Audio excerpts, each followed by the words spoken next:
एक आदमी सुंदर बनने के लिए अपनी ही चेहरे पर चूहे की खाल चिपका देता है, फिर एक रहस्यमयी द्रव्य का इंजेक्शन लगाता है और अगले ही पल एक अजीब दृश्य सामने आता है।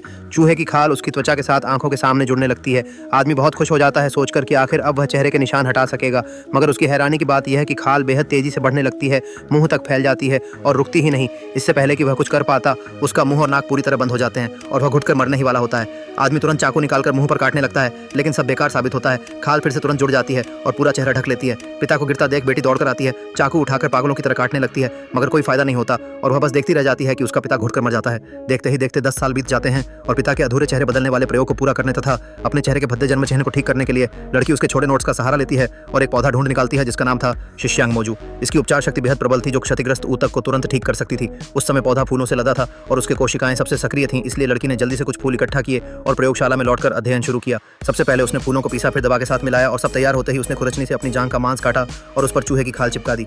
जैसे ही नीला द्रव्य इंजेक्ट हुआ, दोनों अलग त्वचाएं आंखों के सामने जुड़ने लगीं और आखिरकार उसकी जांघ से बिल्कुल भिन्न न दिखीं। प्रयोग सफल रहा और लड़की खुशी से झूम उठी, यहाँ तक कि प्रोफेसर भी दंग रह गया। सचमुच मेहनत रंग लाई थी।